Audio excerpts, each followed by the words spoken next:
IQ는 순발력 테스트라고 보시면 돼요. 순발력. 서울대학교 상위 1% 학생들의 공통적인 특징은 사슴이 얘가 굉장히 낙천적인 애야. 그래서 풀만 막 뜯어먹어. 그러면 사자한테 잡혀 먹혀요. 근데 어떤 사슴은 걱정을 하는 사슴이야. 그래서 풀을 뜯어먹다가 수시로 고개를 들고 다시 풀을 뜯고 이런 애들이 이제 생존을 한 거예요. 우리는 자연스럽게 걱정을 사서 하게 돼 있어요. 불안한 생각이 들으니까 그게 싫은 거예요. 그게 이제 유튜브, 자극적인 영상 이런 거에 빠지는 거예요. 대부분은 이렇게 가는데 성공한 사람들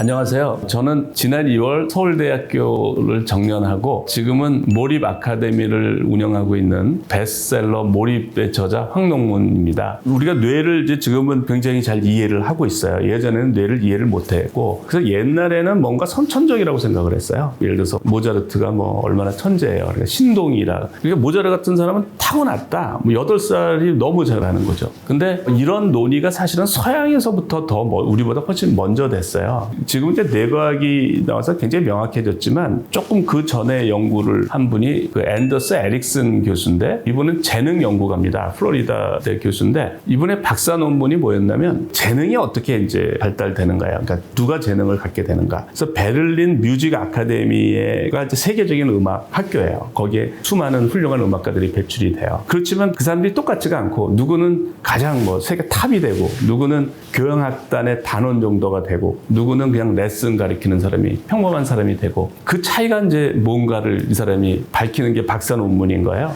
처음에는 훌륭한 음악가 부모님을 이제 가진 애가 그런가 했더니 아니야. 그런 상관관계가 없어. 음악을 좀 일찍 시작한 거가 영향을 줄까 하고 했는데 그것도 전혀 상관관계가 없어요. 좋은 선생님을 이제 레슨 선생님을 한 애가 그럴까 하고 했는데 그것도 상관관계가 없어요. 그래서 이분이 박사 논문이 거의 실패할 뻔했어요. 그 관계가 이제 뭘까요? 어떤 거가 재능하고 관련이 있을까요? 20세까지 그거를 연습한 시간이 1만 시간이 된 아이는 세계 탑이 되고 7,500시간이 된 아이는 오케스트라 단원이 되고 5,000시간이 된 사람은 레슨을 가르치는 사람이 되더라는 거예요. 그거는 하나의 예외가 없대요. 그러니까 1만 시간을 하고 오케스트라 단원을 하는 사람도 하나도 없고 7,500시간을 하고 세계 1위가 돼서 혼자 단독 콩쿠르를 하는 사람도 없고 그렇다는 거예요. 그러니까 정확하게 상관관계가 있다. 그래서 이제 나온 게 1만 시간의 법칙이고요. 근데 이제 그 이후에 나온 거가 그 1만 시간을 아무렇게나 하면 안 되고 deliberate practice, 그러니까 신중하게 계획된 연습이죠. 그것은 뭐냐면 피드백을 받아야 된다는 거예요. 그러니까 내가 틀린 거가 바로 교정이 돼야지 내가 혼자 이제 독학을 하다 보면 바이올린을 이제 레슨을 안 받고 혼자 하다 보면 틀린 폼으로 막 할 거 아니에요. 그걸 교정을 안 받으면 실력이 안 는다는 거예요. 그래서 틀린 거가 즉각적으로 교정을 받고 계속 도전을 시킨다는 거죠. 어느 레벨을 했으면 나는 계속 쉬운 것만 하고 싶은데 그 다음에 또 더 어려운 거를 도전시키고 끊임없이 도전을 시키고 이제 몰입을 하도록 그거를 계속 반복하게 하고 그게 deliberate practice다. 그런 좋은 방법으로 1만 시간을 하면 누구나 세계 최고가 된다라는 거예요. 이분이 그 사실을 이제 발견하고 굉장히 놀란 거예요. 재능이라는 게 따로 있는 줄 알았는데 그게 아닌 거예요. 그래서 모차르트를 연구한 거예요. 그런데 모차르트는 신동 아니야? 그래서 모차르트의 자료를 다 봤더니 모차르트 아버지 레오폴트 모차르트가 모차르트를 교육을 했어요. 아버지가 음악가예요. 몇 살부터 시켰냐면 2살부터 시켰대요. 2살에서 어떻게 하냐 그러는데 서양 나이 2살이면 우리 나이 한 4살이라고 보시면 돼요. 일주일에 35시간을 시켰대요. 그럼 일주일에 35시간이 1만 시간이 되는 나이가 8살이래요. 그래서 모차르트가 8살 때 그렇게 연주를 잘했던 거예요. 모차르트도 알고 봤더니 신동이 아니고 1만 시간의 법칙으로 다 설명이 되더라라는 거예요. 학부가 있고요. 대학 과정이 있고 대학원 과정이 있어요. 대학 과정은 가리키고 시험을 봐요. 그래서 이제 성적이 우수할 수가 있어요. 성적이. 근데 성적이 진짜 실력을 나타내는 건 아니에요. 그게 굉장히 중요한데 진짜 실력은 언제 나타나냐면 대학원 과정에 나타나요. 그러니까 어떤 사람이 정말 이 사람이 능력이 있느냐 없느냐는 사회에 나가야 이제 알게 되거든요. 근데 공부를 못한 사람도 사업에 성공하기도 하고 회사 가서 잘하기도 하잖아요. 그러니까 공부 능력이 진짜 실력이 아닌 거예요. 그거를 잘 알고 이제 진짜 실력을 키우기 위한 교육을 해야 된다는 게 저의 이제 생각인데, 그러니까 진짜 실력이 있는 애는 꼭 학점이 높지 않은 애들도 진짜 실력을 드러내는데 걔들이 뭐냐면 창의성이 있는 아이들이에요.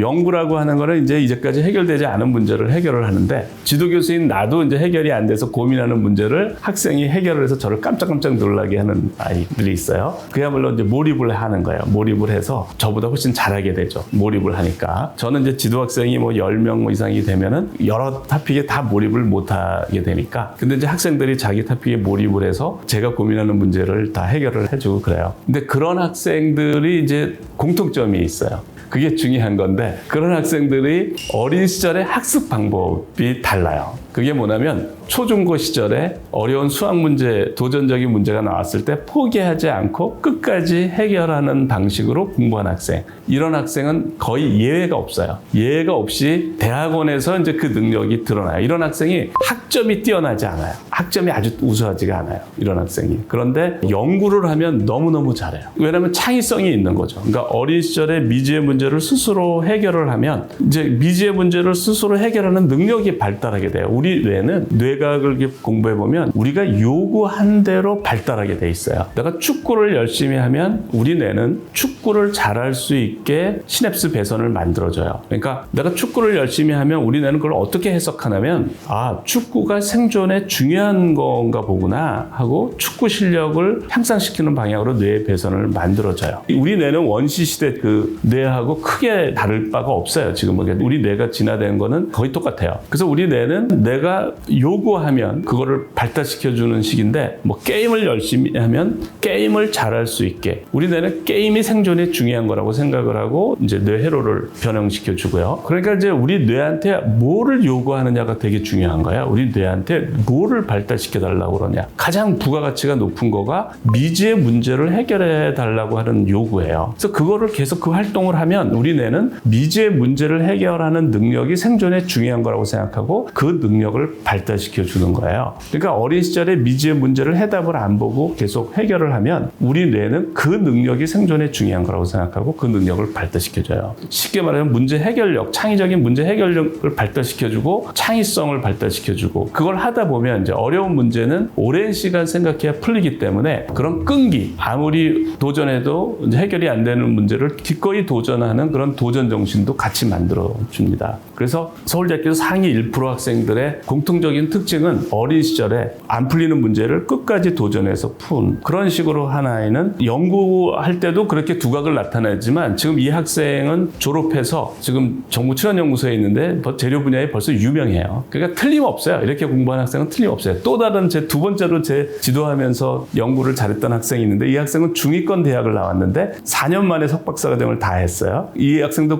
학습법을 물어봤더니 똑같습니다. 자기는 문제가 안 풀리면 6개월 동안 고민해서 해결하는 문제도 있고 그렇다. 그래서 실력을 발휘하는 사람들은 결국은 창의성이 발달이 된 거예요. 창의적인 문제 해결 능력이 발달된 건데 그것은 어린 시절의 학습 방법하고 관련이 있다는 겁니다. 지금 제가 지도했던 가장 우수한 학생하고 둘을 이제 특징을 보면 걔들이 굉장히 정신적으로 성숙이 돼 있어요. 다른 애들에 비해서 굉장히 건전한 가치관을 가지고 있고 그게 저는 이제 왜 그렇다고 생각을 하냐면 내가 어떤 문제를 못 풀어. 근데 내가 풀려고 해. 그랬을 때 우리 뇌는 자동 목표 지향 메커니즘이 있어요. 그 문제를 풀려고 해요. 우리 뇌는. 그 뇌는 충실한 하인이라고 보시면 돼요. 그 전두연합력이 이제 CEO예요. 우리 사령관인데 그래서 목표를 딱 정해서 노력을 하면 나머지는 맹목적으로 그 목표를 달성하기 위해서 노력을 해요. 모든 게임이 우리가 임의의 목표를 만들고 그 목표를 추구하는 메커니즘이에요. 맹목적으로. 근데 내가 풀려고 하는데 문제가 안 풀려. 그러면 그때 이제 사람들이 안 풀리니까 소용없어 그러는데 그게 아니라 그때 노력할 때 뇌에서 작동하는 거는 우리 뇌의 가장 높은 수준의 활동이 시작이 되는 거예요. 그게 이제 전두연합령, 전두엽이라고요. 저는 그게 가장 중요하다고 생각을 해요. 전두엽이 발달하는 거가 가장 중요하다. 그러니까 전두엽이 발달이 되면 이런 학생들의 특징이 뭐냐면 감정에 의해서 휘둘리지가 않는 거예요. 우리가 이제 감정의 뇌가 있고 이제 전두엽이 있는데 감정이 이제 전두엽을 이렇게 이기는 경우가 있어요. 그런 거가 저는 뭐 우울증이니 뭐 여러 가지 그런 거라고 생각을 해요. 그러니까 어떤 비관적인 생각을 계속 이게 탑배처 회로라고 해서 이게 전두엽을 통과하지 않고 계속 돌아요. 그러면서 이제 이게 강화가 돼서 호르몬의 밸런스가 깨지죠. 신경 전달 물질의 밸런스가 깨져서 세로토닌이 결핍돼서 우울증이 생기고 그러는데 어쨌든 그 감정에 휘둘리지 않는다라는 거예요. 전두엽이 강한 거죠. 저는 이제 정신적 성숙이 그렇다고 봐요. 전두엽 발달이고 여기에 관해서 잘 이제 설명된 게 삼성병원의 나덕열 교수님이 쓴 압족형 인간이라는 책이 있어요. 이분이 전두엽 치매 환자를 치료하는 전문가인데 전두엽을 손상받은 사람들의 이제 활동 특성으로 보고 전두엽이 가장 중요하구나. 그래서 그걸 압족뇌라고 그러고요. 그 압족형 인간이 돼야 된다. 그러니까 전두엽이 가장 중요한 부위인데 그 전두엽이 발달이 되는 것 같아요. 그래서 정신적으로 성숙이 돼 있고 그러니까 부질없는 활동들을 안 해요. 그러니까 어린애 같지가 않아요. 어른이 됐는데 또 게임하고 재밌고 뭐 이런 사람들은 어린애 같은 거 아니에요. 정신적으로 성숙이 돼 있지 않은 거잖아요. 그러니까 인생에서 가치 있는 게 뭐고 뭐 이런 거를 생각하고 그래야 되는데 그게 특징인 것 같아요. 아이들이 정신적으로 성숙돼 있는데 저는 그것이 전두엽이 발달되어 있기 때문이다라고 생각을 합니다. 저는 IQ 발달은 저는 별로 좋아하지 않아요. IQ는 순발력 테스트라고 보시면 돼요. 순발력. 그런데 전두엽 발달은 그거보다 그러니까 어떤 인격 자체가 올라가는 거야. 그러니까 저희 그 성리학 있잖아요. 선비, 조선시대 선비들이 했던 게 성리학인데 그 성리학이 성인이 되는 학문이에요. 그 성리학에서 추구하는 게 경이에요. 거경국리, 경 상태에 머물면서 자연의 궁극적인 이치를 이제 탐구를 했어요. 이제 경이 뭐냐면 하나에 집중하는 거예요. 주일무적이라고 표현을 해요. 하나에 집중하는 거. 그래서 주자가 공부한 방식을 보면 완전히 몰입 방식으로 공부를 했고요. 뭐 서경덕이나 태계 이황이 공부하는 거예요. 태계 이황이 주자가 쓴 글을 이해하려고 문을 걸어 잠그고 몇 개월 동안 몰입을 한 거예요. 그래서 몰입 방식이 이제 그 성리학의 공부 방식인데요. 제가 몰입이 되면 어떻게 된다고 그랬어요? 하나에 집중을 하면 행복해진다고 그랬잖아요. 행복한 상태를 계속 보내면 어떻게 될까요? 착해져요. 욕심이 없어져요. 그리고 남들을 도우려고 그래요. 나는 행복한데 이 사람들은 불행하잖아. 자비심이 생기는 거예요. 그래서 불교에서도 가나선이라고 해서 화두 하나만 생각을 쭉 하면은 이 사람들이 도달하는 상태가 삼매라고 그래요. 삼매는 화두와 나만 존재하는 상태거든요. 그럼 그런 상태가 되면은 견성 성불을 한다고 그래요. 자비심을 가져서 부처의 마음이 된다고 그래요. 그러니까 제가 볼 땐 다 이제 비슷한 것 같은데 그게 다 전두엽을 발달시키는 거라는 거예요. 그러니까 성인이 된다는 얘기가 뭐야? 그러니까 지금의 뇌과학으로 말하면 전두엽이 발달된 사람이다. 성인이라고 하는 거는. 사실 교육에서 우리 예전에 굉장히 중요시 여겼던 건데 그게 지금 이제 뇌과학으로 해석하면 그런 겁니다. 전두엽을 발달시키는 거가 그러니까 인성이 중요하잖아요. 그러니까 가장 중요한 거라는 거죠. 많은 사람들이 수학 실력을 급상승시킨 사람들 보면 미지의 문제를 끝까지 도전한 제가 이제 그렇게 공부하라고 해요. 그래서 그렇게 공부해서 급상승한 사람들이 굉장히 많아요. 그 중에는 지금 그 베스트셀러 역행자의 저자 자청이라고 혹시 아세요? 그분은 이제 자수성가한 청년. 이분이 그 유튜브가 있어요. 이 몰입책을 소개한 유튜브가 있는데 그걸 보면 재수할 때 몰입책을 읽고 답을 안 보고 한두 시간을 생각을 했대요. 그래서 7등급에서 모의고사 1등급 수준으로 올랐다고 얘기를 해요. 이분뿐만 아니고 굉장히 많은 분들이 그 얘기를 합니다. 그러니까 성적을 급상승시키는 방법이에요. 그게 창의적인 문제 해결 능력에도 도움이 되고 성적도 급상승시키는 방법입니다. 머리를 쓰는 거죠. 국어 공부할 때도 바로 답을 보지 말고 그러니까 보기를 보지 말고 보기를 가리고 다음 글의 주제는 그래서 내가 스스로 생각을 하는 게 좋아요. 보기를 봐버리면 생각을 안 하게 되거든요. 희망이네 이렇게 생각을 안 하게 되니까 내가 30분이 걸리건 끝까지 계속 읽으면서 이 글의 주제가 뭐지? 이렇게 하면 성적이 급상승해요. 실력이 급상승이 됩니다. 제가 이제 그런 미지의 문제에 도전하는 식으로 하니까 저 자신도 이제 그렇게 공부를 해서 사실 제가 카이스트 석박사 과정 때 사실은 날렸어요. 이렇게 문제 해결을 굉장히 잘했어요. 그래서 교수님도 놀라고 선배들도 놀랐는데 가장 놀란 사람은 저예요. 내가 왜 이러지? 이제 이런 거예요. 제가 고등학교 때는 뭐 성적이 상위권이었지만 서울대 들어오니까 이제 그런 애들만 들어오잖아요. 그러니까 서울대에서 제가 학점이 중간 정도였어요. 내 능력은 이제 중간 정도다. 내가 고등학교 때는 상위권이었는데 이제 서울대 오니까 이 공부벌레들만 모여 있어가지고 근데 거기서는 내가 중간 정도라고 생각을 했어요. 근데 연구를 하는데 연구가 너무 쉬운 거예요. 그래가지고 그러니까 내가 왜 이러지? 그래서 이제 제가 돌이켜 봤어요. 내가 왜 이런가 봤더니 이런 거더라고요. 그게 이제 시험과 연구가 다른데 시험은 내가 어떤 지식을 테스트하는 거예요. 노트나 책에 있는 내용을 알고 있어라. 그걸 보지 말고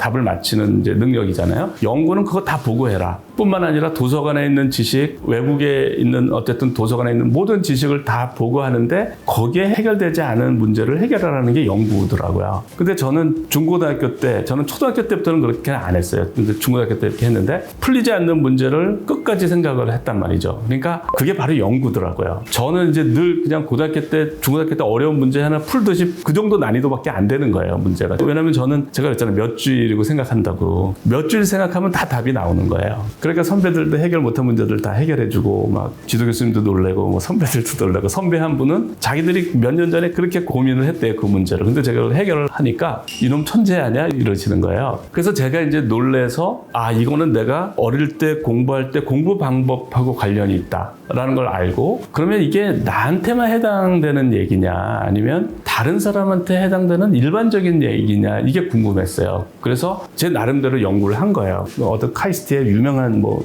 연구 잘하는 유명한 사람이 있으면 제가 그분한테 접근해요. 그래서 어릴 때 뭐 수학 문제 안 풀릴 때 어떻게 하셨어요? 이제 이렇게 물어봐요. 그러면은 예외가 없어요.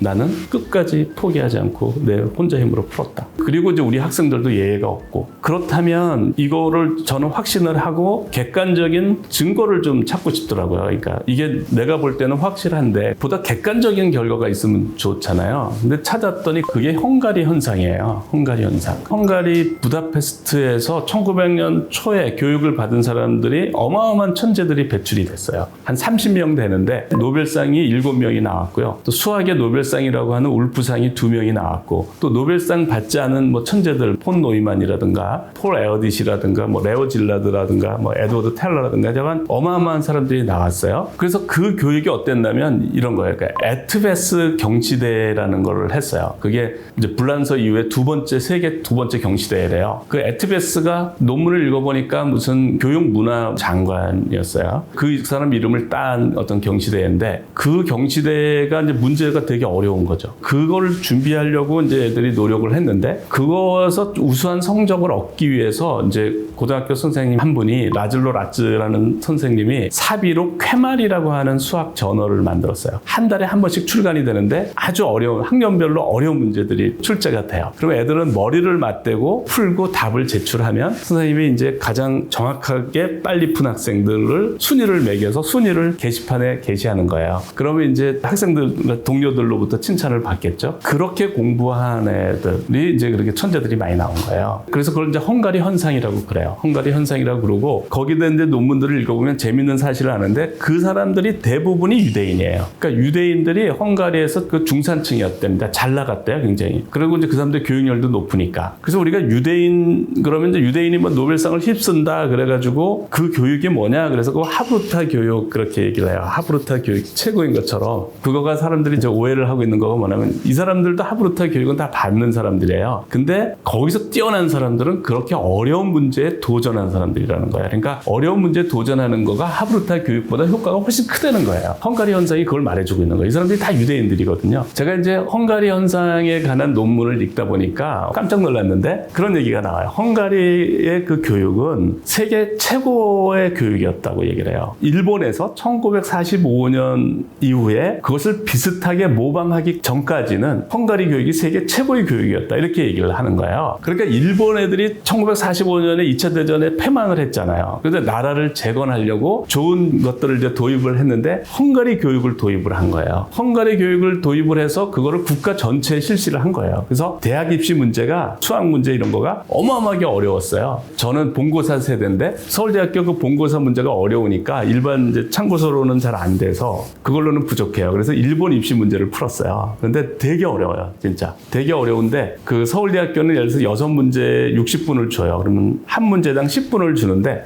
일본 입시 문제는 90분에 3문제를 줘요. 그러니까 한 문제당 30분을 주니까 되게 어렵죠. 되게 이제 어려웠는데 그 일본에서 그렇게 교육을 시켜서 지금 일본이 뭐 노벨상이 25명인가 배출이 됐어요. 1990년 이후에 과학 분야는 미국 다음입니다. 뭐 창의성 교육을 시킨다는 영국, 프랑스, 독일을 다 앞질러요.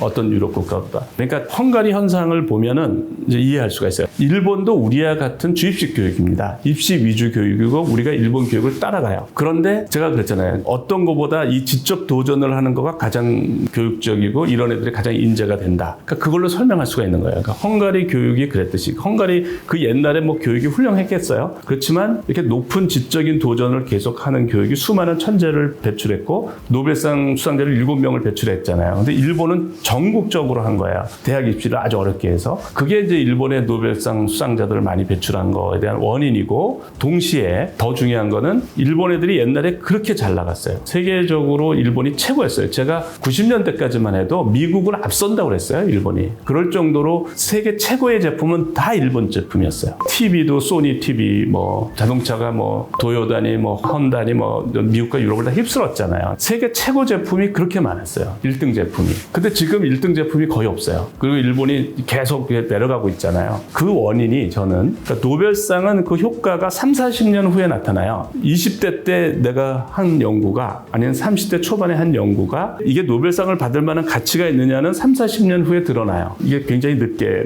나타나는 거예요. 근데 일본에서 이제 그렇게 잘 나갔잖아요. 일본이 뭐 미국을 앞선다 이렇게 잘 나갔어요. 근데 일본 사람들이 어떤 열등감을 갖고 있었냐면 자기네가 세계 최고인데 지금 뭐 세계 최고 초인류 국가인데 모든 분야에서 자기네가 1등을 하고 그래 보였거든요. 근데 교육은 입시 지옥일 거예요. 애들이 너무 불행해. 그래서 일본에서 유도리 교육으로 바꿨어요. 창의성도 좀 우리가 너무 주입식 교육하지 않느냐. 그러니까 창의성도 좀 발달시킬 겸 뭐 이렇게 했어요. 그리고 망한 거예요. 그러니까 어정쩡하게 창의성 교육 시킨다고 망해가지고 일본에서 완전히 인정을 해요. 유도리 교육은 실패했다. 그래서 다시 본고사가 지금 다시 어렵게 냅니다. 그래서 일본의 그 동경대 입시 문제를 제가 보니까 2021년 문제를 보니까 150분에 6문제를 내요. 그러니까 한 문제당 25분을 줘요. 그러니까 문제가 되게 어려운 거죠. 그러니까 저는 우리도 빨리 그렇게 바뀌어야 된다고 생각을 해요. 그 교육과 이 인적 자본, 그러니까 창조의 인적 자본하고는 제가 볼 때는 굉장히 상관관계가 높고 그것이 뭐 노벨상 수상뿐만 아니고 국가의 경쟁력을 좌우한다고 생각을 합니다. 그런 교육, 지적인 도전을 하는 교육. 그러니까 지적인 도전을 이제 높이는 공부 중에 하나가 이제 국제 올림피아드 이제 그런 시험 준비하는 이제 과학과 학생들이 많이 합니다. 그래서 금상도 타고 하는데 거기서 굉장히 중요한 얘기를 제가 하나 하고 싶은데요. 국제올림피아드를 준비할 때 그 시험에 이제 어떤 문제 유형이 있고 그거를 공부를 해서 이제 이런 유형을 공부하고 그거를 너무 열심히 하니까 그렇게 해서 금상을 받을 수가 있어요. 근데 그거는 아무 소용없다라는 거예요. 그러니까 그거를 내가 해답 없이 시간이 아무리 걸리더라도 내가 도전을 해서 해결하는 방식으로 하면 지금 헝가리 현상의 효과 이런 효과들이 다 나타나는 거예요. 그런데 그것을 학습을 해서 푸는 법을 배워서 하는 거는 아무 소용이 없다는 거예요. 그래서 그거를 준비하는 학생들은 제 말을 꼭 명심을 했으면 좋겠습니다. 근데 지금 뇌과학에 의하면 우리 뇌는 어떻게 생각하면 내가 컴퓨터를 샀어요. 그러면 컴퓨터에 오퍼레이팅 시스템만 있잖아요. 그리고 이제 프로그램이 안 깔려 있잖아요. 우리 뇌는 태어날 때 그거랑 똑같다고 보시면 돼요. 백지라고 생각하시면 돼요. 기본적인 것만 깔려 있어요. 그게 뭐냐면 배고프면 울고 불편하면 울고 그것만 있는 거예요. 그래서 걔를 늑대가 키우면 얘가 걸음마도 못하고 말도 못하고 짖죠. 늑대가 키우면 그 시냅스가 형성이 되는 거예요. 그러니까 어떻게 키우느냐 어떤 경험을 하느냐에서 시냅스가 만들어지고 다른 사람이 만들어지는 거예요. 그래서 뇌과학자들은 어떤 경험을 하느냐 어떤 생각을 하느냐 어떤 공부를 하느냐에 따라서 이제 다른 시냅스가 만들어지고 이렇게 된다는 거예요. 그래서 러카스의 신경과학센터 그분이 뭐라고 그러냐면 You can create your brain from the input you get. 그러니까 너가 어떤 인풋을 하느냐에 따라서 너의 뇌를 만들어낼 수 있다. 이렇게 얘기를 해요. 그럴 정도로 이게 후천성을 강조를 합니다. 우리 그 시냅스가 어떻게 돼 있냐면 시냅스가 이제 우리 능력을 만들어내는 거예요. 뉴런과 뉴런 사이에 수천 개의 시냅스가 있습니다. 시냅스 연결이 있는데 거기서 이제 신경전달 물질, 뭐 세로토닌도 나오고 거기서 이제 우리가 어떤 쾌감 물질이라고 하는 도파민도 나오고 맛있는 음식을 먹으면 또 도파민이 나와서 보상을 해주고 이런 거예요. 우리가 초콜릿을 좋아하고 아이스크림을 좋아하고 등심을 좋아하는 이유는 도파민이 많이 나와요. 왜냐하면 이제 원시대에는 그런 칼로리가 높은 걸 먹어야 생존에 유리하니까 너 잘하고 있어 이렇게 이제 도파민이 나오는 거예요. 근데 이제 우리가 모든 쾌감의 원천이 도파민인데 이런 것들이 분비가 되는 게 결국 시냅스라는 걸 알려져 있어요. 그러니까 시냅스 배선이 어떻게 되느냐에 따라서 그 도파민 분비를 전자오락에 의존할 수도 있고 도박에 의존할 수도 있고 뭐 쇼핑 중독인 사람은 쇼핑에 의존할 수도 있고 독서에 이제 취미를 붙이는 사람은 독서를 하면서 도파민이 나오고 생각해서 문제 해결을 하는 사람은 그 문제 해결하는 과정에 도파민이 나오고 그러니까 우리가 좋은 도파민 회로를 형성하는 거가 되게 중요한 거예요. 이게 시냅스 회로가 어떻게 돼 있냐면 태어날 때 제일 많아요. 어른이 되면 수십 배로 감소를 해요. 그런데 이제 이게 많은 시냅스가 계속 감소하는데 사용하지 않는 거는 시냅틱 프로닝이라고 해서 이게 가지치기가 돼서 없어져요. 어릴 때 시냅스가 많다는 얘기는 빨리 배운다는 얘기예요. 시냅스가 많으니까 연결이 잘 돼. 그러니까 어릴수록 빨리 배우고 이제 나이가 들수록 학습의 효율이 떨어진다는 것 같아요. 점점점 없어지는데 내가 이제 막 요구를 하면 막 걸으면 걸을 수 있는 시냅스 배선을 만들어주고 내가 말을 많이 하면은 말을 할 수 있는 시냅스 배선을 만들어줘요. 그러니까 이제 우리 뇌는 우리가 요구한 대로 발달한다라는 말이 이렇게 되는 거예요. 그래서 이제 이렇게 잘할 때 그러니까 어떤 시냅스 배선을 만들어주냐가 되게 중요한데 자연스럽게는 이제 우리는 본능에 의해서 쾌감을 추구하게 돼 있어요. 그러니까 재밌는 거, 맛있는 거 이렇게 추구를 해요. 그래서 이런 것만 발달이 되면 뭐 예를 들어서 소모적인 이제 몰입이죠. 그러니까 게임이나 도박은 소모적이고 파멸적인 몰입이에요. 알코올 중독, 약물 중독도 다 도파민이에요. 그거는 다 도파민 중독이라고 보시면 돼요. 이런 장벽이 없는 몰입이 있고 장벽이 있는 몰입이 있어요. 그게 건전한 취미 활동이에요. 독서를 통해서 즐거움을 얻는 사람들이 있고 건전한 스포츠를 통해서 즐거움을 얻는 사람들이 있어요. 요거는 저절로 생기진 않아요. 조금 장벽이 있어요. 그러니까 독서에 취미를 붙이려면 적어도 수십 권의 책을 읽어야 이제 독서에 취미를 붙이는 거예요. 그러니까 그 정도 장벽이 있는 거예요. 스포츠도 그래요. 내가 테니스를 즐기려면 꽤 몇 달은 쳐야 돼. 내가 골프를 즐기려면 또 꽤 노력을 해야지 재미가 붙어요. 그죠? 그걸 즐길 수 있는 시냅스가 형성이 되려면 건전한 취미도 이제 장벽이 있는 거예요. 몰입의 장벽이 있는데 이런 소모적인 몰입보다는 장벽은 좀 있지만 우리가 더 많은 행복을 누릴 수가 있는 거예요. 체계적으로 이제 하면 누구나 할 수 있어요. 제가 그런 방법은 책에도 잘 소개되어 있고 또 어떤 강연에도 잘 소개가 돼 있어요. 그러니까 의도적으로 그 몰입도를 올리는 겁니다. 의도적으로 그 몰입도를 올리면 그 장벽을 넘을 수가 있고 그럼 내가 해야 될 업무나 내가 해야 될 학습을 즐길 수가 있어요. 그게 행복의 양이 훨씬 많아요. 왜냐하면 내가 취미 생활에서 행복을 취하는 사람은 업무 이후만 가능하지만 내가 해야 될 일을 몰입해서 즐거움을 갖는 건 하루 종일 할 수가 있는 거예요. 그렇기 때문에 행복의 양이 훨씬 더 많고 그 다음 단계 몰입은 장벽은 더 높을 때 그거는 이제 난제 몰입을 하는 거예요. 장시간 몰입을 해서 뭐 50시간 몰입을 해서 도달하는 상태. 제가 저희 분야의 난제를 이제 해결할 때 사용하는 방법. 그런 거는 장벽이 더 높지만 그거는 행복은 기본이고 그 상태에서는 자아 실현을 할 수가 있는 거예요. 자아 실현을. 그러니까 그 상태는 저는 굉장히 추천을 해요. 하나밖에 없는 이 귀중한 삶에서 자기가 가지고 있는 잠재력을 다 불태우는 삶. 그러니까 제가 그렇게 뭐 몇 개월 몰입을 해서 이제 그 문제들을 해결하면 그 아이디어가 기적과 같은 아이디어가 나올 때 제가 감격을 하거든요. 전율을 하고 감격을 해요. 그것들이 이렇게 누적이 돼서 하나의 작품으로 완성이 되면 이거를 내가 했다는 게 믿겨지지가 않아요. 배너를 만든 윌리엄 와일러 감독이 배너 시사회 때 그런 말을 했다고 그래요. 하나님, 이 작품을 정말 제가 만들었습니까? 그랬다는데 정말 그런 심정이에요. 제가 이제 몰입을 자꾸 이렇게 전파하려는 이유가 정말 제 삶에서 이제 혁명이 일어난 거예요. 예전에는 평생 동안 노력해도 할 수 없던 이제 그런 업적을 몰입을 해서 해결한 거예요. 그래서 이런 고도의 몰입 상태에 가면은 우리가 이제 행복이라고 하는 거는 결핍 욕구라고 그래요. 우리가 행복이 항상 부족하니까 행복이 중요한 거예요. 늘 부족해. 그러니까 우리가 밥을 일주일 굶잖아요. 그러면 밥밖에 생각이 안 나. 근데 밥 하루 세 끼 먹으면 더 이상 밥에 대한 생각을 안 해요. 그런 거를 결핍 욕구라고 그래요. 부족하면 중요해지고 부족하지 않으면 더 이상 찾지 않는. 근데 행복도 결핍 욕구예요. 행복이 결핍 욕구라고 사람들은 잘 모를 거예요. 왜냐면 행복이 부족하기 때문에. 그런데 몰입을 하면 계속 행복하기 때문에 그걸 알게 돼요. 더 이상 행복을 내가 추구하지 않아요. 제가 몰입할 때 옆에 천국이 있는데 나는 거기 입장시켜 주겠다 해도 갈 생각이 하나도 없었어요. 그러니까 왜냐면 내가 왜 천국에 오라고 그러는 데서 갈 생각이 없지? 하고 생각을 해봤어요. 그랬더니 행복은 내가 지금 정도 행복은 더 행복한 걸 원하는 게 아니야. 이제 충분해. 내가 더 이상 필요로 하는 게 아니야, 행복은. 그런데 뭐가 필요로 하느냐? 그거는 뭐냐면 내 하나밖에 없는 삶이 너무 소중한 거고 이 하나밖에 없는 삶을 어떻게 보내느냐는 되게 중요한 문제고 그러니까 뭔가 가치 있는 걸 해야 된다는 거예요. 근데 천국에는 그런 걸 행복하기만 하잖아. 하지만 지금 나는 그런 난제에 도전하고 있고 행복은 충분하고 이렇게 되는 거예요. 그러니까 천국보다 더 좋은 삶이 되더라고요.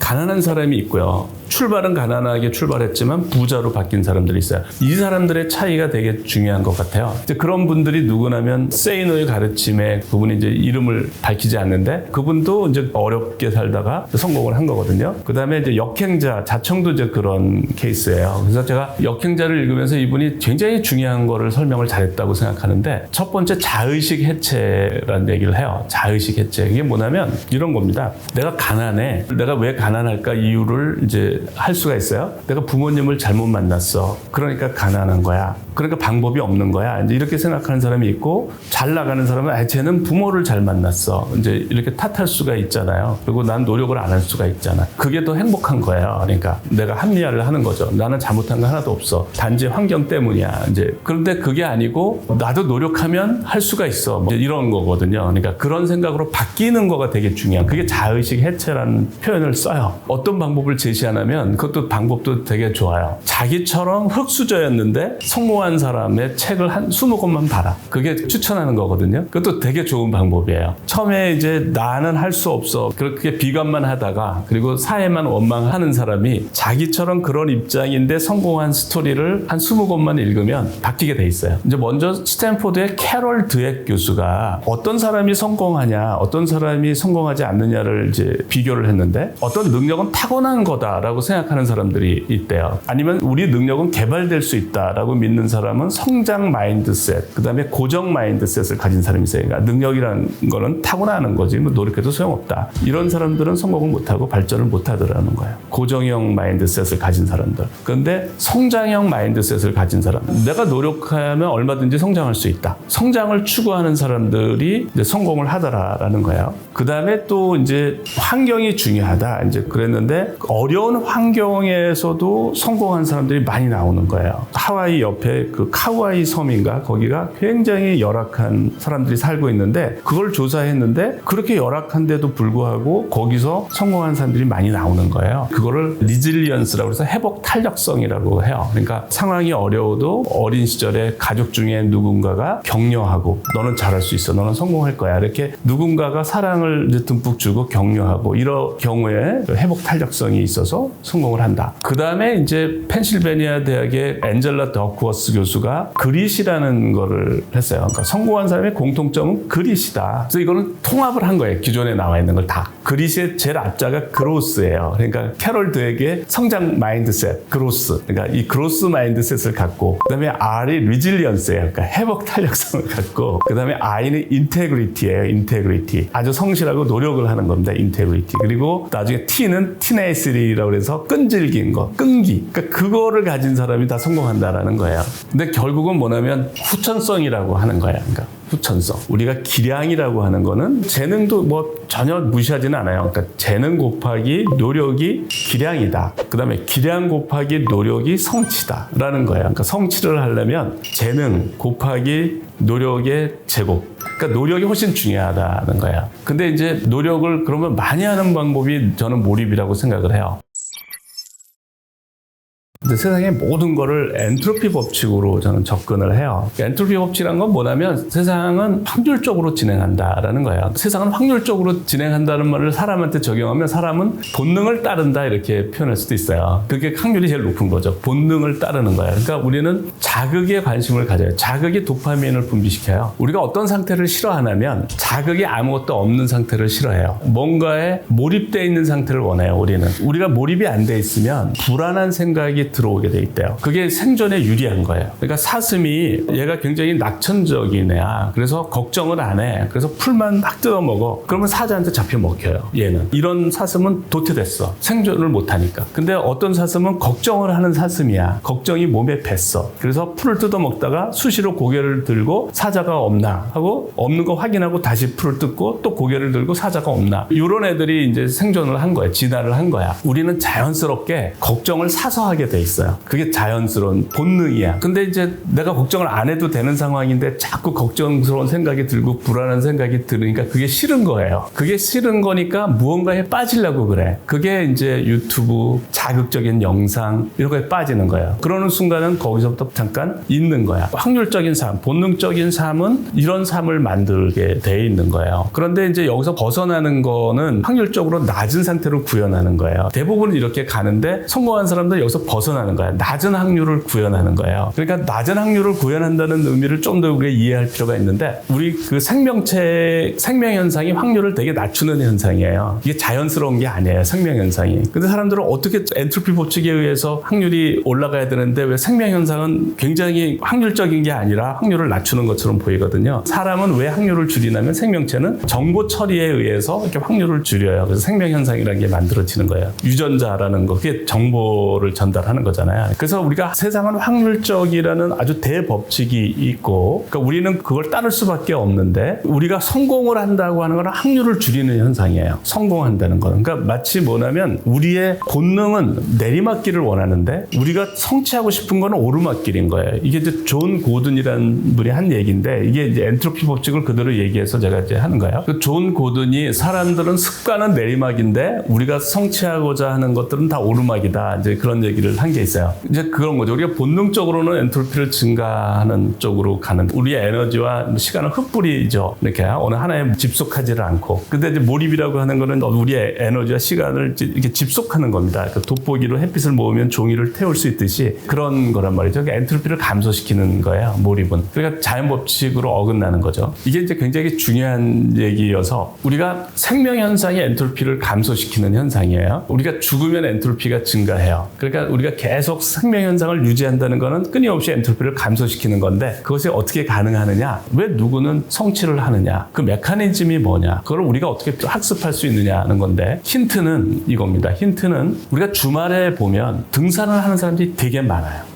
땀을 뻘뻘 흘리면서 오르막길을 가는 거죠. 그러면 그 사람들 미쳤나요? 그러니까 원리가 뭐냐는 거죠. 그분들이 오르막은 힘들지만 산의 정상에 올라가서 시원한 바람을 맞고 기분이 아주 좋은 거예요. 경치가 좋고. 바로 그거예요. 올라가는 과정은 힘들지만 성공 경험이죠. 거기에 올라가서 즐거움을 느끼는 거예요. 그러니까 우리 뇌는 어떻게 되어 있냐면 우리가 어떤 경험을 하던 그거를 계산을 합니다. 고통이 얼마나 심했고 즐거움이 얼마나 강했는지를 편도체라는 곳에서 계산을 해요. 그 이모셔널 인텐시티를 계산을 합니다. 그거를 전두엽에 저장을 해요. 그러면 나는 이제 가장 고통을 최소화하고 즐거움을 증가시키는 쪽으로 행동을 해요. 이게 이제 사람의 본능이에요. 그러니까 이렇게 가는 이게 습관이죠. 그렇기 때문에 우리는 내리막길을 가려고 하는 거죠. 오르막길을 싫어하는 거예요. 그런데 오르막길을 가. 그러면 편도체에서 고통을 계산을 해요. 정상에 올라가서 아주 좋은 경험을 했어. 굉장히 강한 즐거움을 내가 경험을 했어. 그러면 이 오르막에 대한 기억은 싹 뭘로 대체되냐면 이 성공 경험으로 대체가 돼요. 그래서 나는 산행을 하는 거가 재밌는 거야. 땀을 뻘뻘 흘리지만 나는 즐겁게 산행을 하는 거야. 성공을 경험한 좋은 도파민이 분비되는 걸 경험하는 거 그거밖에 없다라는 거야. 그러니까 우리가 이런 식으로 학습을 하고 어린 시절에 그러니까 이런 방식으로 하는 거밖에 없다. 그래야 우리가 오르막길을 기꺼이 간다라는 겁니다. 그리고 이게 삶의 문제를 해결하는 삶의 방정식을 푸는 문제라고 생각을 합니다. 먼저 내가 뭐에 몰입할 거냐를 찾아야 돼요. 평소에는. 당장 답이 보이지 않는데 야 이거는 깊이 생각할 가치가 있어. 이런 것들을 메모를 해놔야 돼요. 그리고 이제 적당한 걸 하나 고르는 겁니다. 이제 문제가 예를 들어서 10개를 찾았어요. 제가. 근데 그 10개를 동시에 하는 건 몰입이 아니에요. 2개를 동시에 하는 것도 몰입이 아니에요. 한 번에 하나씩. 우리가 수능에서 문제 풀 때 한 번에 하나 풀지 1번 문제 읽다가 2번 문제 읽다 안 하잖아요. 그러니까 그 풀릴 때까지 그걸 하는 게 좋아요. 경험이 없으면 좀 쉬운 거를 먼저 해서 성공 경험을 자꾸 하면서 자신감을 얻을 때 조금 어려운 거 도전하면 돼요. 근데 이제 생각을 사람들이 어려워한다고요. 제가 볼 때는 사람들이 생각을 하는 게 아니고 고민을 해요. 그래서 고민하고 생각을 잘 구별을 해야 되는데 많은 분들이 이제 어떤 문제를 해결을 해야 돼. 뭐 예를 들어서 내가 이걸 해결을 못하면 부도가 나거나 뭐 해결 못하면 큰일 나 회사에서 예를 들어서 그러면 이제 고민을 해요. 이거 해결 안 되면 어떡하지? 그래서 할 수 없이 생각을 합니다. 그리고 이제 문제 해결책이 나와요. 이걸 잘 이해를 해야 되는데 사람들은 고민이 이 문제를 해결했다고 생각을 해요. 걱정과 걱정과 고민이 이 문제를 해결했다고 생각을 해요. 그래서 나는 걱정과 고민이 없으면 이제 해결을 못한다고 생각을 해요. 그런데 그게 아니고 걱정과 고민은 생각을 하도록 유도를 했고 이 문제는 생각이 해결을 한 거예요. 이 관계를 잘 알아야 돼요. 걱정과 고민은 생각을 하도록 동기를 주고 더 이상은 방해를 합니다. 이 걱정과 고민은 나쁜 거예요. 그러니까 왜냐하면 1초도 쉬지 않고 내가 스트레스를 받고 고민을 하면 이거 노이로제 걸려요. 머리가 아프고 뭐 이렇게 안 좋게 작용을 하고 작업 기억을 이 걱정이 점유하고 있기 때문에 문제 해결에는 오히려 불리해요. 작업 기억의 일부를 쓰기 때문에 걱정이. 그러니까 내가 문제를 해결할 때 제일 좋은 거는 걱정을 하나도 안 하는 게 좋아요. 문제 설정이 딱 됐어. 도전을 하기로 했어. 그러니까 내가 이 문제를 해결해야 돼. 그게 걱정이고 고민이었어. 그래서 설정을 했어. 그 다음은 걱정을 안 하는 게 좋아요. 그 걱정을 안 하는 방법이 결과에 집착하지 않는 거예요. 이거 내가 해결 못할 수도 있다. 그렇지만 내가 최선을 다한다. 이거예요. 결과에 집착하지 않고 과정에만 하는데 그때는 마음 편하게 생각을 하는 게 좋아요. 왜냐하면 우리 뇌가 어떻게 되어 있냐면 기억도 하고 인출도 해요. 뭐를 애울 때는 기억을 저장을 하고 인출도 하는데 저장을 하는 거는 각성된 상태가 유리하다고 알려져 있어요. 기억을 저장할 때는. 단기 기억을 만드는 물질이 도파민, 세로토닌, 노르에피네프린인데 그 물질이 각성된 상태에서 많이 나와요. 근데 내가 아이디어를 내고 문제를 해결한다는 거는 기억을 인출하는 거예요. 내가 어마어마한 양의 장기 기억을 가지고 있어요. 어릴 때부터 지금까지 내가 경험하고 공부하고 이제 학습한 모든 것이 장기 기억으로 있는 그게 나의 잠재력이에요. 거기서 이 문제 해결과 도움이 된 장기 기억이 인출이 되면서 문제를 해결하고 아이디어가 나오는 거예요. 이런 원리인데 이 기억을 인출하는 거는 어떤 호르몬이냐면 아세틸콜린이라고 하는 호르몬이에요. 이거는 이완될 때 많이 나와요. 그 부교감 신경이 우세할 때 소위 우리가 명상하고 그럴 때 이완을 하는데 이완된 상태, 편안하게 쉬는 상태. 그러니까 쉬는 듯이 생각하는 게 슬로우 싱킹이에요. 아세틸콜린이 가장 많이 나오고 장기 기억을 인출을 잘하는 상태가 잠이 든 상태예요. 왜냐하면 우리가 깨어있는 상태는 전두엽이 기억의 뇌가 감정의 뇌입니다. 이 감정의 뇌를 억제하고 있어요. 전두엽이 이제 사령관이거든. 그래서 감정의 뇌를 억제하고 있는데 감정의 뇌를 억제를 안 하면 어떤 문제가 생기냐면 사회생활을 못해요. 그러니까 예를 들어서 상사 직원이 나한테 좀 기분 나쁜 말을 했어. 그럼 내가 분노가 치밀어서 막 멱살 잡고 싸우게 되는 거예요. 내가 감정을 통제를 못하면. 그러니까 기분 나쁜 말을 해도 나는 기분 안 나쁜 척 해야 되잖아. 그리고 친구가 예를 들어서 잘못돼서 난 굉장히 쌤통이다 하고 즐거워. 근데 그 즐거운 표정을 내서는 안 되잖아. 그러니까 우리가 감정을 억제를 해야 된다고요. 조금 슬픈 얘기를 들었어. 근데 눈물을 질질 흘려. 그러면 안 되잖아. 사회생활을 못 하잖아요. 그러니까 감정을 억제를 해야 되는데 전두엽이 감정의 뇌를 억제를 하고 있는 거예요. 그래서 체면에 들거나 잠에 들면은 이제 막 흐느끼는 경우가 많아요. 그게 왜냐면 전두엽이 활동을 이제 약화시켰기 때문에 감정의 뇌가 이제 활성화가 되는 건데 거기서 이제 기억이 인출돼야 되는데 이걸 억제하니까 기억이 인출이 잘 안 돼요. 그래서 우리가 잠이 들었을 때 기억을 인출하는 능력이 천재가 된다고 보시면 돼요. 나중에 몰입에 의한 창의적인 아이디어는 다 잠들 때 아이디어를 활용하는 거예요. 그래서 이완된 상태가 일단 좋다. 그래서 샤워할 때 아이디어가 잘 나오고 걸을 때 아이디어가 잘 나오는가 뭔가 긴장을 풀고 이완을 하기 때문에 그런 거예요. 그리고 생각하다가 선잠을 자면 좋은 거예요. 그러면 선잠 자고 나서 이게 문제가 정리가 되고 아이디어가 잘 나와요. 그다음 선잠으로도 해결이 안 돼. 그러면 깊은 잠을 활용하면 되는데 그러려면 잠자기 전에 생각을 하다가 잠이 들면 좋아요. 제가 한 말을 한번 실천해 보시면 틀림없이 아이디어가 잘 나올 거예요. 선잠을 활용하고 깊은 잠을 활용하고 먼저 깨어있을 때는 이완된 상태로 활용하고 또 잘 안 되면 걸으면서 생각하는 것도 좋아요. 걸으면서 이동하면서 지하철로 이동하면서 이제 왜냐하면 책상에 앉아서는 우리가 30분이 지났는데도 아이디어가 안 나오면 스트레스를 받아요. 그런데 이동할 때는 어차피 버린 시간이니까 시간 압박을 받지 않아요. 그러니까 오히려 이완된 상태가 돼요. 그래서 아이디어가 더 잘 나옵니다.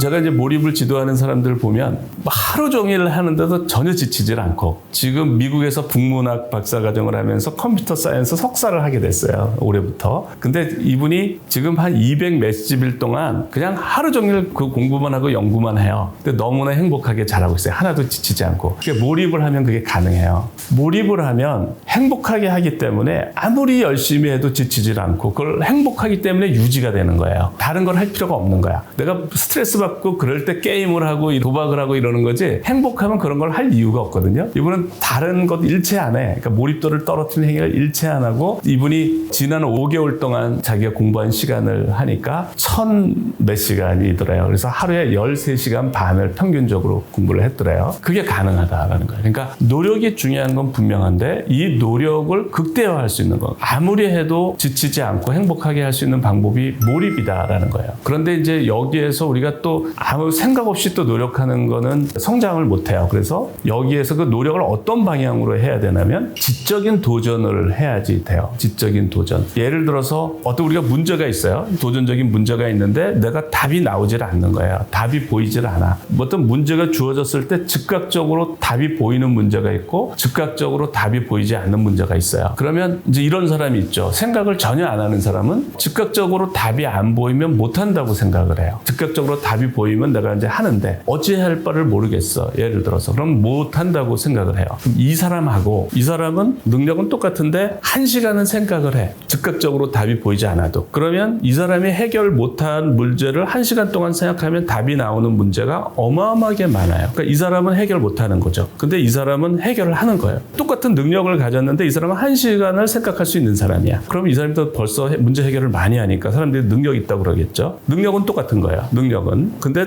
이 사람은 1시간 동안 생각해도 답이 안 나오면 이제 포기를 해. 근데 이 사람은 하루 종일이라도 생각을 해. 1시간 동안 답이 안 나와도 하루 종일 생각을 한 사람이야. 그러면 이 사람은 또 이 사람에 비해서 해결하는 문제는 또 어마어마하게 많아질 거 아니에요. 그럼 이 사람은 하루 종일 생각해도 답이 안 나오면 포기를 해. 근데 일주일을 생각하는 사람이 있잖아요. 그럼 더 많고 한 달을 생각하면 더 많고 1년 이렇게 되잖아요. 그러니까 능력이 똑같다 하더라도 우리가 포기하지 않으면은 해결하는 거예요. 능력이 있는 거예요. 그러니까 우리가 포기하지 않으면 실패하지 않은 건데 그러니까 아인슈타인도 이런 식으로 한 거예요. 아인슈타인이 뭐라고 그랬냐면 You never fail until you stop trying 이라고 그랬어요. 그러니까 당신이 시도하는 거를 스탑하지 않는 한 당신은 실패한 게 아니다라는 거예요. 그러니까 아인슈타인은 몇 달이고 몇 년이고 생각하고 또 생각하는 거예요. 그래서 단지 포기하지만 않고 계속 도전하면은 결코 실패하지 않는 거예요. 그건 단순한 거잖아요. 그러니까 능력이 똑같다 하더라도 성공을 하게 되는데 실제로는 어떤 일이 벌어지냐면 이런 식으로 계속 살아왔잖아요. 또 이런 식으로 학습을 했잖아요. 그러면 속도가 빨라져요. 그래서 예전에는 하루 종일 걸렸던 문제가 이제는 즉각 답이 나와요. 예전에는 일주일간 생각을 해야 해결했던 게 이제는 1시간이면 답이 나오고 예전에는 한 달을 생각해 답이 나왔던 게 이제는 하루면 답이 나와요. 이게 빨라져요. 왜냐하면 뇌가 발달하기 때문에. 그래서 우리가 어떻게 살아가야 되느냐 계속 도전을 하고 포기하지 말고 그렇게 살아가야 된다는 거예요.